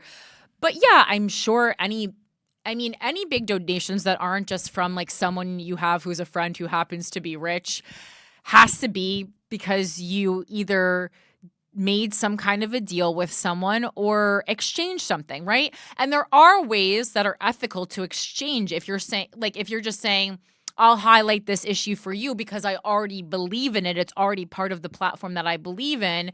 If you do this for me, that's fine, right? Nothing's free. I get it. But, there have been several instances already where people have been, have said, oh, I'll put you in front of this group of people or this group of people that has a lot of money, but I need you to tweak these parts of your policy. And I go, that's not happening. That's not happening. That's not happening. So I guess I'll just go without that money, and I'll continue to ask people who just, and again, like, I don't expect anyone to believe in every single sentence of my policy. But if overall you look at that and you think, I think there's some really good ideas there, then that's, I think any person on this planet would probably have, if we're going word by word, a bit of a unique policy. I mean, if you're running for office, you should have ideas that are reflective of the people, but have some piece of uniqueness to them. Otherwise, why vote for you over anyone else? All right, so this one is about parks now. We're going to Vox.com. I've been talking a lot about parks lately, so I wanted to bring this up. I feel like parks are struggling because a lot of funding is getting ripped away from them. And again, this is happening in New York City too, because Eric Adams defunded and then refunded parks. And he said, look at me, all the money I'm giving to parks. And I said, well, bitch, they wouldn't have not had the money to begin with if you hadn't given that money to the NYPD. But I digress. The crisis coming for our national parks explained in 2 charts. Parks were already facing a staffing problem. Then came the government purge. America's beloved national parks face a problem that could, in a matter of weeks, grow into a full-blown crisis. The number of people visiting areas managed by National Park Service, which includes national parks, monuments, and other sites, is way up. In 2023, the most recent year for national data, parks had more than 325 million visits. Love to see it. Maybe we got more used to being outdoors during COVID. That's about a 16% bump relative to 2010. At least in some parks, visitation rates have continued to rise. Meanwhile, staffing at the National Park Service is down, having dropped about 13% over that same period, according to the National Parks Conservation Association, an advocacy group. Staffing specifically in parks has fallen even further in that time, the group said, as the agency's budget has failed to keep pace with rising personnel costs. That means there are fewer employees to oversee more visitors and mitigate their impact on our public lands and ecosystems. And so you can see this chart. More and more people are visiting national parks, blah, blah, blah, blah. And then you can say, yet the National Park Service has been losing workers even before the latest cuts. Blah, blah, blah. Chart goes down. And this was before the recent layoff. Late last week, the Trump administration laid off roughly 1,000 workers in the National Park Service, or about 5% of its workforce, as part of a broader gutting of the federal workforce, right? The latest cuts targeted. And again, I think the idea of coming into office and taking a look at the budget and seeing where are we wasting money, I think that's a good idea. I don't think just randomly firing a bunch of the federal workforce or saying, hey, you can leave your job now or might be fired later. I don't really think because not enough time has passed that you could have possibly looked into it at the level that you would have needed to.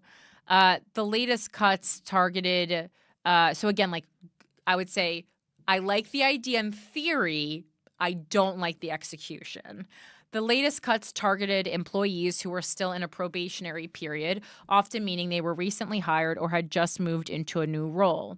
The layoff does not include many additional employees who opted for a deferred resignation or had offers for full-time employment rescinded. In an agency that has already experienced a significant staffing decline. Like that email we had last week. Yeah. Over the past decade, these layoffs will severely affect park operations and the visitor experience. Phil Francis, chair of the Executive Council of the Coalition to Protect America's National Parks, a group representing current and former employees and volunteers of the National Park Service, said in a statement Friday. National Park Service employees dedicate their careers to preserving our nation's most treasured landscapes and historic sites. We should be supporting them, not jeopardizing their livelihoods. The Department of the Interior and the National Park Service did not respond to a request for comment. Reporting by the Washington Post indicates the National Park Service will reinstate 5,000 seasonal job offers that were previously rescinded under a government-wide hiring freeze. That may help fill some immediate needs. Seasonal employees perform a range of tasks from collecting fees to researching wildlife, yet it's not clear when those jobs will be reinstated, and they won't make up for the permanent roles that have been lost, said John Gardner, Senior Director of Budget and Appropriations at the National Parks Conservation Association. Those seasonal employees who are critical to serving visitors during the busy season are no substitute for the permanent employees who manage those seasonal workers and provide the expertise and institutional knowledge and experience to ensure resource protection and a well-functioning park, Garter said. The National Park Service is among the most popular U.S. government agencies, ranking above the Postal Service and NASA for favorability. That means that people, when the service at our national parks is getting the highest Yelp review, basically, to put it in layman's term. But that's according to a 2024 poll by the Pew Research Center. I think what you will say when you visit a place like a national park, the people who you end up talking to who work there, they're always extremely passionate, which is something I really appreciate. Like, I appreciate a passionate night manager at a McDonald's. Whatever you do, if you're passionate about it, there's just something about it. That's even why I'm it was okay when I went to the Trump rally for the Daily Show and talked to people, because if you're that passionate about a person or a place or a thing or an idea, that at least makes me want to lean in and say, okay, I love that most people aren't passionate about anything. I love that you're so passionate. What is it that makes you passionate about this person, place, or thing, right? What is it? What part of your soul did this person, place, or thing touch? And I really, really, so I really love that. And you certainly always see that when you go to parks. Parks are also an economic engine, contributing some $56 billion to the U.S. economy in 2023. And through goodness, right? It's cool to make money if it's from something awesome. Left with too few employees, parks may have to cut back hours at their visitor centers and access to their restrooms, or cancel guided tours. Nothing worse than when you're exploring nature and you have to cut it short because you got to pee. And then men are definitely going to be pissing on the trees. Maintenance projects will be further delayed. Trash will pile up. There will be fewer educators to teach visitors about the history and biology of the region and its resources. Probationary workers whose roles were deemed critical to public safety, such as law enforcement officers, were exempt from the layoff. But some experts worry that the layoff will nonetheless put the public at risk, considering park workers provide basic visitor support, such as offering directions so people don't get lost. Did those who made the decision know or care that the main objective of my position is to provide preventive research and rescue education to keep park visitors safe? Stacey Ramsey, a worker at the Buffalo National River in Arkansas who was fired, wrote in a now viral Facebook post. Well, if you know anything about America, Stacey, it's that we don't deal in preventative anything. Did they know that I am part of the Visitor and Resource Protection Division and that I spent my days on the front line looking out for the safety of park visitors? Over the weekend, Travis Mason Bushman, an employee at Great Basin National Park in Nevada, wrote on LinkedIn that he lost 5 colleagues.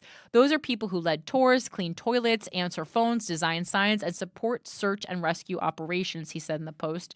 You cannot lay off half of any organization's frontline staff and carry on as if nothing has happened. With fewer workers, the many ecosystems that parks conserve are also at risk from crowds of tourists, Garter said, especially during the popular months of spring and summer.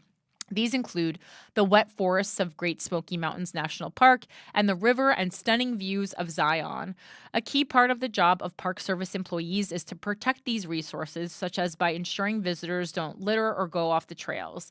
These reckless actions should never have happened, Gardner said of the layoff, but if they are reversed now, then it may be possible to ensure that parks have the people they need to support the millions of visitors that are so critical to tourism economies and to protect irreplaceable resources. As things stand now, visitors will not have the services they expect and deserve, and resources will be at threat for lack of park experts to research and protect them.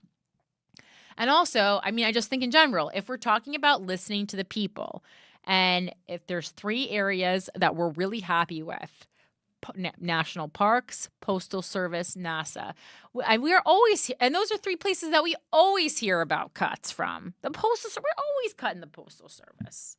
We're always cutting them. Not cool, man. Not cool. All right. What are we going to get into now? Oh, all right. So let's talk about, I picked an article to go along with the protest that I went to today.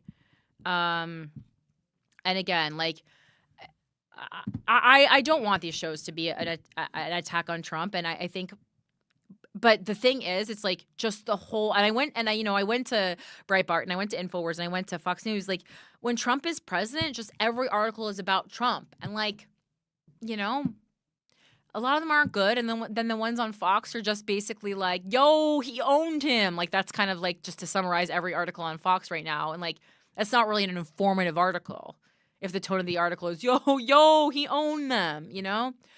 So please, if you're still Team Trump, send me an article that you think really exhibits something positive he's doing, right? I gave him kudos last week for the pennies. I try. And again, as far as the budgeting goes, I said, love the idea, hate the execution. Okay, so I'm trying to give him some credit, but right now it just really feels like a dictatorship, and not in like a fun Hannah Pendergrass kind of way.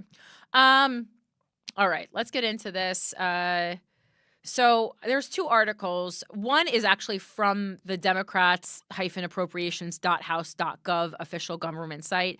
It's like a press release that says Trump team dismantles effort to find a cure for cancer and other deadly disorders and diseases. You can read that on the White House government site. I thought that was a really interesting headline. However, I found this article from Climate Wire, which is, it's like E&E News by Politico. So you can find it at eenews.net, but it's a part of Politico. And I thought this was organized in a better and more understandable way than the press release. But you can also read the press release. And again, I thought that title was interesting. And again, this protest that I went to, I was invited by a chair at Columbia University, invited me personally, and I thought that was cool. I don't know if someone who knew me before I was running for mayor, or like from my podcast, or who just saw that I was running for mayor and decided to reach out. I'm not sure. But anytime we are pulling funding on research, so to me that's pulling funding on finding new information in unbiased ways because we are using science, that's a real attack on what it means to be an American. And that is a no bueno for me. So I said, sign me up, I'll be there. Trump takes giant wrecking ball to U.S. research. America's status as a global science leader is in doubt as the administration freezes funding and targets research that references climate or diversity. Scientists across the country are in turmoil as President Donald Trump wages an assault on U.S. research. They're worried about their funding and job security. They're censoring their language around topics like climate change and diversity. And they're wondering what kinds of science they'll be allowed to conduct in a rapidly shifting U.S. research landscape. Bye-bye women's health. The Trump administration has frozen billions of dollars in funding, paused grant reviews, cut critical support for institutional science, and released sweeping executive orders to reshape the federal government. Much of the uncertainty in the research world stems from Trump's executive order on DEI, which calls for the federal government to eliminate programs and grants related to diversity, equity, and inclusion. The order's language is so broad that universities and research institutions still don't understand its full scope. And again, we see that anytime people are trying to be shady, they make language really muddy, really vague, so then it can be interpreted kind of however they feel like that on any given day, leaving researchers worried that projects involving any mention of gender, race, or equity, even in the name of science, might be on the chopping block. At least one university is advising researchers to not use words like biodiversity to avoid being flagged by AI-based grant review systems. Wild.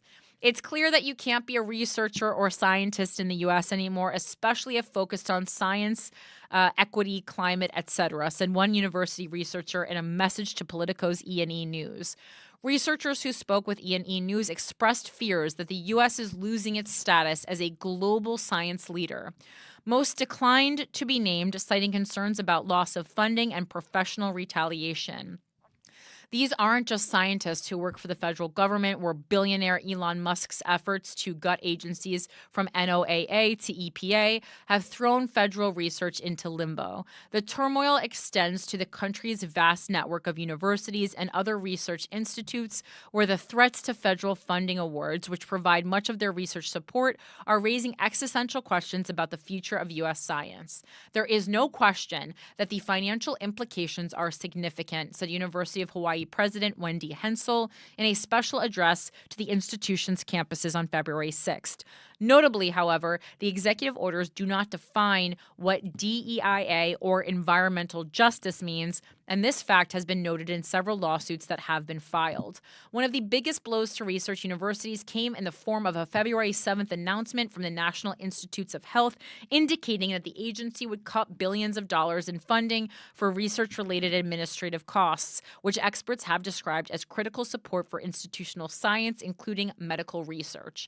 22 state attorney generals have since sued the Trump administration, followed by a second lawsuit brought by a group of universities. A district judge in Boston has issued a temporary restraining order blocking the cuts.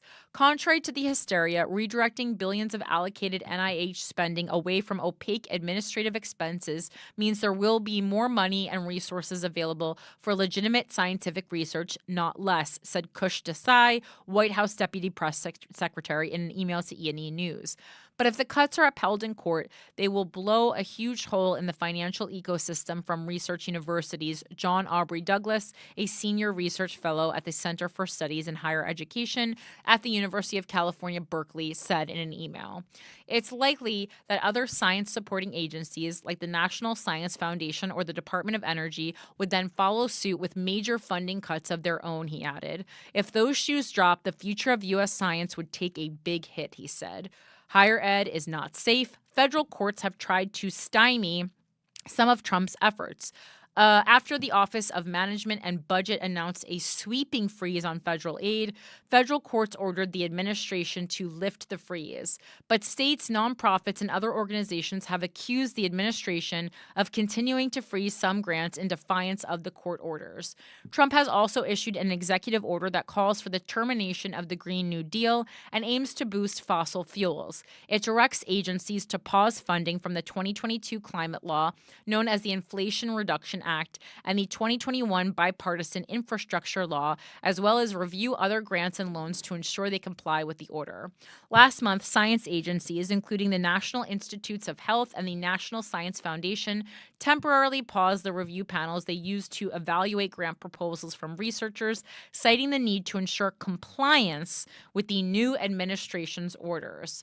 Reviews have since resumed at both agencies, but NSF employees have reported new instructions to flag and review grants containing language related to diversity, equity, and inclusion.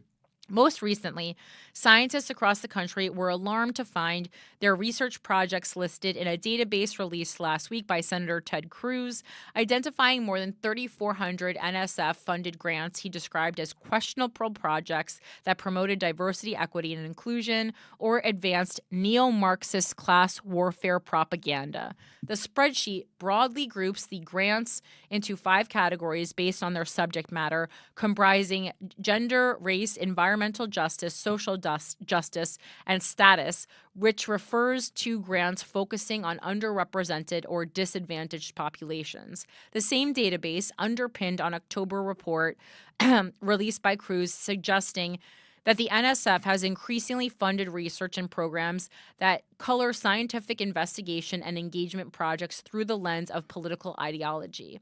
The list has raised new worries among scientists that NSF and other agencies may curtail or reject projects en masse based on broad subject matter categories like gender and race. Meanwhile, the combination of proposed funding cuts and grant reviews has caused widespread confusion and alarm among university researchers and leadership alike. Scientists who spoke with E&E News described fears that their funding agencies may order them to halt ongoing projects, as well as concern about whether they'll be eligible for future grants. Some indicated that their own institutions have provided vague or inconsistent guidance on how to proceed, leaving researchers unsure of their next steps. Universities' responses has been pathetic, said one researcher whose work focuses on broadening access and participation opportunities for underrepresented students in STEM. The researcher has become politically active in a local Democratic Party in response to the recent events and is considering transitioning to a career in primary or secondary education. I love it. Look at this. People get mad. People are starting to get politically active. Love. Great response. I had other aspirations for myself when I got my doctorate, the researcher said, but higher ed is not safe. Self-censorship grows. Some large research universities across the country have issued general recommendations to their faculty in response to Trump's executive orders, with many advising researchers to continue with their projects unless their funding agencies order them to stop. I love it. Just keep doing what you're doing. Yet some have also urged caution when interpreting the scope of the orders. Until we have a formal definition of the meaning of DEI and DEIA, as referenced in the presidential executive orders, it is recommended that DEI and DEIA be interpreted broadly, the University of Colorado Boulder suggested in an early recommendation to the faculty posted on its website. I disagree. I think you keep doing what you're doing and, beg for forgiveness if you need to, or revolt. Just say, I didn't know. The university has since updated its guidance to note that courts have blocked the federal spending freeze and to advise that all researchers, faculty, and staff continue working on their grants as normal. At the same time, some universities have confirmed that researchers have received stop work orders even after federal courts ordered the Trump administration to resume its disbursement of grant funds. As of today, many agencies have resumed funding pending the outcome of litigation, Hensel, the president of the University of Hawaii, said in her February 6th address. Other agencies, however, continue to issue stop work orders to some researchers at UH, requiring them to assert compliance with the executive orders in order to receive additional funding. A spokesperson at Arizona State University confirmed in an email to E&E News that several federal agencies have sent notices indicating that they plan to discontinue funding certain projects at the university, adding that some faculty could face furloughs as a result. Faced with threats to ongoing projects, some university supervisors have begun quietly advising faculty to censor their research proposals, publications, and public-facing documents to comply with Trump's orders. Earth science researchers at one large U.S. university were recently advised to use synonyms for diversity, equity, and inclusion to avoid being flagged by AI-based grant review systems, according to a document obtained by E&E News. Faculty were advised that even terms like biodiversity, which refers to the natural variety of all life on Earth, might be flagged. As we went over earlier. A professor at a different U.S. university who was granted an anonymity out of fears of reprisal was recently advised by supervisors to remove terms including climate change and greenhouse gas emissions from research papers and other public documents. The censorship makes it difficult to even report basic research findings in clear terms, said the professor, keep us confused, keep us stupid, whose work, funded by the Department of Transportation, involves the intersection of urban planning and climate change. This is really like a giant wrecking ball on the entire higher education system in the U.S., the researcher said. Universities, the central administration, are at a loss. They don't know what to do. Brain drain. The wide-ranging scope of Trump's orders has the potential to limit entire fields of independent science in the U.S., the researcher added. I don't know how our institutions are going to function if the federal government is banning research on one of the existential threats to our civilization, the researcher said. Many disciplines cannot do their work without referencing climate change. Other higher education experts have echoed those concerns. Like so much of the Trump agenda, there is little thought about the ramifications of quickly formulated draconian cuts, said Douglas, the UC Berkeley research fellow. The future science and tech capabilities of the U.S. are not even an afterthought in the Trump administration's recent activities, he added. New administrations typically come in with their own new priorities for research, said Matt Owens, president of the Council on Government Relations, an association of academic research institutions. Previous administrations have championed everything from nanotechnology to cancer research to advanced manufacturing. But these priorities are typically additive, not aimed at restricting research in other areas, he said. The Trump administration is taking a different approach, one that will have long-term harmful consequences, Owens said. One of our strengths as a nation is the federal government has invested across the board in curiosity-driven research because over time this pays dividends, he said. So an erosion of broad federal support for all areas of research will damage our ability to remain the global science and innovation leader. That's for sure. The U.S. has long enjoyed a reputation as one of the world's most research-friendly countries, scientists say, flush with funding and rich with both private and public sector science jobs. Many are now concerned that the world's brightest minds will start seeking their opportunities elsewhere. Yeah. When you have a capitalist society and you say you no longer can do your work and people are passionate about the work that they do and their work is either getting cut or funded or censored, they're going to say, you know what? I put too much time and too much passion and too much of my life into these studies, into this research, and I'm going to continue doing this research, and you're not going to stop me from finding this knowledge, but I'm just going to do it for a different country now. And you know what the other countries who are competing with us are going to say? They're going to say, come with me. I have my arms open. I was going to sing I come to you with open arms, but I felt like maybe you didn't, you know, you guys are nice people and you didn't even need to know that. I was thinking you were doing Tupac. Come with me, Hail Mary, boop, one quick squeeze. I don't know. I'm very not well versed in hip hop, unfortunately. So I will have to send Christina Hutchinson here to do that next time. The U.S. Although, wait, did you know Tupac was born in New York, but obviously known as a West Coast rapper? Did you know that? I learned that this week. I didn't know he was born in New York, but I do know that he got to start in Digital Underground, which I believe was New York based. Yeah, but I mean, like we think of him, though as a West Coast rapper though. When you think West Coast, East Coast. Yeah, well, he got signed as a solo artist to Death Row, which was West Coast. So I think that's where the association comes from. Yeah, born 1971, East Harlem, New York, baby. Man, I can't. 25 when he died, or in Las Vegas Medical Center. Damn. 25. That's so young. Wow. Okay. Yeah, the U.S. is the best place in the world to be a scientist right now, one U.S. researcher said in a message to E News, and these actions taken on DEI and funding will change that. That means, like, as a country, we're really open. We're really open to, like, oh, if you think that's something that we should look into, you can be curious. I love that. They said curiosity-driven research. Really cool. Bye-bye. Bye-bye. I'm trying to think. This. I guess we can close. We can close on a Breitbart article just because I feel like I haven't given the right-wing articles enough attention. They just weren't really doing it for me this week. Again, it was just a lot of articles about liberals being owned, and then I would read it, and I was like, that's not really getting owned, but okay. A lot of talk about Trump, what do they call it? Trump derangement syndrome or whatever. TDS. Trump derangement syndrome.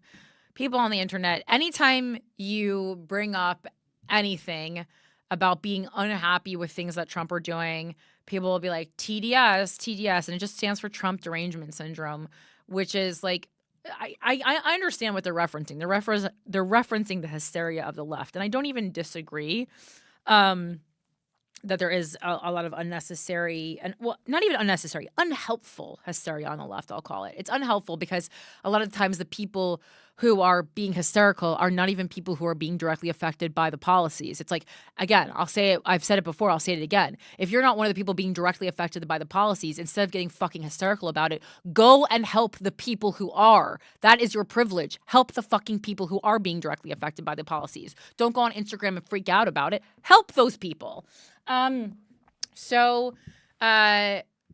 Breitbart right now, it says President Trump blasts Zelensky, a dictator without elections. I mean, calling the kettle black, guys. President Donald Trump slammed Ukrainian President Volodymyr Zelensky as a dictator without elections a day after Zelensky complained about Ukraine not having a seat at diplomatic talks Tuesday between the United States and Russia. Trump ripped into Zelensky in a lengthy Truth Social post, first addressing him as a modestly successful comedian rather than president, which is crazy for a reality TV star to say. This was the the thing. Think of it, a modestly successful comedian, Volodymyr Zelensky, talked the United States of America into spending $350 billion to go into a war that couldn't be won, that never had to start, but a war that he, without the U.S. and Trump, will never be able to settle, Trump wrote. Trump added that the United States has spent hundreds of billions more on the war than Europe has. The United States has spent $200 billion more than Europe, and Europe's money is guaranteed, while the United States will get nothing back. Why didn't sleepy Joe Biden demand equalization, in that this war is far more important to Europe than it is to us? We have a big, beautiful ocean as separation. He went on to write that Zelensky refuses to have elections, is very low in Ukrainian polls, and the only thing he was good at was playing Biden like a fiddle. A dictator without elections, Zelensky better move fast or he is not going to have a country left, he added. Trump added that his administration, which has had a significant presence in Europe and in Saudi Arabia over the past week pushing for peace, is successfully negotiating an end to the war with Russia. Biden never tried, Europe has failed to bring peace, and Zelensky probably wants to keep the gravy train going. I love Ukraine, but Zelensky has done a terrible job. His country is shattered, and millions have unnecessarily died, Trump concluded. Okay. Secretary of State Marco Rubio, National Security Advisor Michael Waltz, and Special Envoy to the Middle East Steve Witkoff met Tuesday with Russian Minister of Foreign Affairs Sergei Lavrov in Saudi Arabia. Ukraine was not present. As New York Times, how do we say this again? Kiev Bureau Chief Andrew Kramer framed it, Zelensky lashed out at the Trump administration after the meeting. Decisions on how to end the war in Ukraine cannot be made without Ukraine, nor can any conditions be imposed. Mr. Zelensky said from Turkey, where he had traveled as part of a planned tour of the Middle East, we were not invited to this Russian-American meeting in Saudi Arabia. It was a surprise for us, I think for many others as well. Rubio and Vice President DJ Vance, I forget about that guy, notably met with Zelensky. Also not his name. What? It's JD. What did I say? DJ. Oh, sorry. God, sorry. DJ Vance. DJ Vance. I guess that was Freudian because that's what I think of him. Rubio and Vice President J.D. Vance notably met with Zelensky at the Munich Security Conference last week in Germany. Zelensky said the discussion was, quote, good. We want peace very much, but we need real security guarantees, and we will continue our meetings and our work, and we will be very happy to see General Kellogg also in Ukraine, he added. Now, listen, I know America funding other wars, other places was a big criticism a lot of people had for Biden. I know you're a pacifist, Michael, as am I. What are your thoughts on this? The amount of money we have sent to Ukraine that has not made it to the Ukraine just tells me that this whole thing, like most of the big money being moved around in politics, is just some form or another of money laundering. So yes. So wait, where you? So what do you mean it's money to the Ukraine? What are you trying to say there? I mean, like you Zelensky himself. I think there was a headline I read a couple of weeks ago where he's like, the U.S. has sent us $20 billion. We've received 5 of it. You know what I mean? Like, where is all of this going? Right? This has like Zelensky truly doesn't know where it's going. Is the point? Yeah. So it's like either he's talking that because he just wants more money coming in, but more likely, the intermediaries, the channels that this had to go through, right? The money that had to be spent at defense contractors, because then they had to send the weapons over, like go on down the list. And it's like, I don't know, man. This whole thing feels very shady, and it has from the jump. It says U.S. figures do not support Trump claims on Ukraine spending. voanews.com. President Donald Trump on Wednesday. Let me see. Where is this? This right date? Yeah, okay, this is the right date. So President Donald Trump on Wednesday repeated a claim that the United States has spent $350 billion on Ukraine's war, a figure that far eclipses the amount recorded by the Department of Defense and the interagency oversight group that tracks U.S. appropriations to Ukraine. But wait, your thing is off, though? This is the headline I was talking about. And what source is this from? I can't read the source from here. Ukrainsky Pravda. I mean, it's I love your pronunciation on that. Thank you. I'm very proud of it. It's just whatever the. And so the headline says Zelensky, Ukraine received U.S. $76 billion out of U.S. $177 billion approved by America. Okay, so that's from him. So those numbers seem to add up. But I'm like, so then like this 350 billion number is like double what was actually sent. But then there's still money missing, which is the real issue here. Okay. The real issue is we are spending money to fight proxy wars all around the globe that have absolutely no bearing, on American security and American Well, freedoms. I mean, the theory, I think, is that, just as Eric Adams is Donald Trump's bitch, Donald Trump is Putin's bitch. And then why? I don't understand the rationale there, because he didn't go after the Ukraine and begin talks to bring them into NATO, which the CIA told us 15 years ago, if at any point you talk about bringing Ukraine into NATO, Russia will be forced into military action. But it seems we have those documents going back, like I said, over a decade ago. We spent money to put boots on the ground to take the temperature in Russia, and the report we got back was, as soon as you bring NATO to Russia's door, Russia will respond in force. Joe Biden, NATO to Ukraine's door, you mean, right? NATO to NATO to. I mean, I'm saying if you allow Ukraine into NATO, then NATO is at Russia's doorstep, right? Ukraine was always supposed to be that buffer zone between NATO and Russia, right? And there was an uneasy peace there, but there was peace. The moment Biden started these talks about, we should probably bring them in, after, his son went and got hundreds of millions of dollars, whatever money his son made from an energy company in Ukraine. It's just very interesting that one of his first actions, and the one that I think defines his presidency more than anything, is the amount of money that we spent in Ukraine, to immediately then go and pull the one thing that our analysts told us, this will 100% draw Russia into an armed conflict. To do that in a place and then spend, billions and billions of dollars, whether it's 350, 150, whatever the number you want to say is, it's billions of dollars of taxpayer money while people are unable to afford eggs in the grocery store. For that money to go out and for so much of it to be unaccounted for, it's like, I don't know how you don't see this. No, it's not that I don't see it. I just wanted to. First of all, I don't like when Trump, says 350 when it's 177. I think that's crazy, like very irresponsible. It's not that hard. I don't expect him to memorize anything, but I expect him to have some kind of a cheat sheet in front of him with the right numbers, or ballpark at least. And I mean, I think it's great. I'm just talking about that earlier tonight. I'm at the Funny for Fido nonprofit, night out, and they're raising money for the animals displaced by the LA fires. And I think it's lovely that, people are doing things like that, but I think it's crazy that we have to do do that, that we have billions of dollars to send to Ukraine, but we don't have enough money to send to our own people in times of natural disaster. That everything in California, and listen, I know people are getting checks, but like people should have gotten immediate financial relief from the fires. Like if we can send money to other countries to fight wars, we should be able to send country, we should have been able to send money for the Maui fires, for the LA fires, Hurricane Katrina, all these places no one should have, for the water in Flint, Michigan, they should have all been covered by U.S. funds easily if we have this money to send to other places. Pretty sure Flint's good now.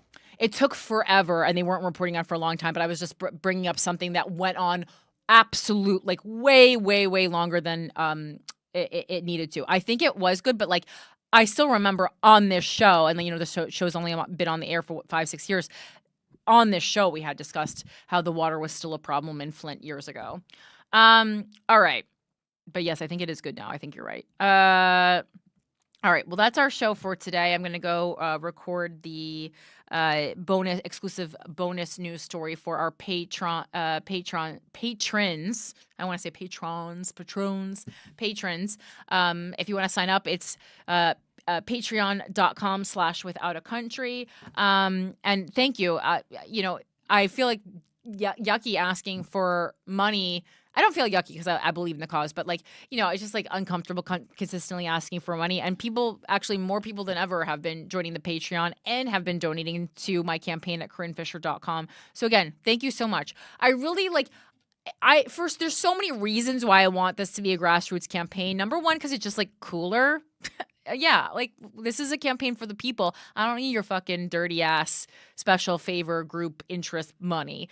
And then number two, it's also I'm running a really unorthodox campaign. So I understand that you giving me money. It's it's a gamble. But you play slot machines, you play the lottery. This is a political lottery that you're playing. Can this crazy bitch do it, right? And so, but I do love that it's grassroots because, if everyone gives me $20, then no one's going to be that mad, if I don't do what you want me to do. I'm going to try my darndest, though. I can't vote for everyone. That's highly illegal, nor would I recommend it. I've been spending truly every hour. All the relationships in my life will be falling apart. Shout out to my boyfriend. He's been so nice and so supportive of this campaign and poor Alfred, but who has just been probably bored out of his sweet little boy mind, just sitting and watching me do the most to a dog, I'm sure, boring stuff. But I think that's why so many reasons why it's just cool to have it be grassroots. So anyway, CorinneFisher.com. Follow me on social media at Corinne Fisher for Mayor, all spelled out. You can, of course, subscribe to our YouTube for Without a Country, youtube.com/withoutaCountry. Mike is at them Harrington. Do you have anything to promote, Michael? Yeah, if you're in the greater Maryland area, come on out to Fifth Company Brewing in Perryville, Maryland, March 1st. I have an incredible show. Menu and Heart is going to headline. Robbie Bernstein hosting. Love him. Dude, it's going to be a real fun one. So yeah, if you're anywhere near Perryville, Lord knows you got nothing better to do on March 1st. Come on by. Wow. What the heck? What is the URL? Oh, you have to just go to youtube.com and then search Without a Country podcast because you can't go to the URL. Okay, perfect. All right, guys. Well, thank you so much for joining me and coming on this adventure with me. What an adventure it's been so far. Wait, I'm playing this. Why isn't it coming out? Thanks, bitch. Have a great day. Damn it. That was so loud. We tested them this time, too, so I'm not trying to not make my hearing go, but... Anyway, thank you so much. I'm Corinne Fisher. This is Without a Country. Keep searching for the truth and critically thinking. I appreciate you. And make sure to vote in your local elections. And find out if you have a closed primary or not. Bye.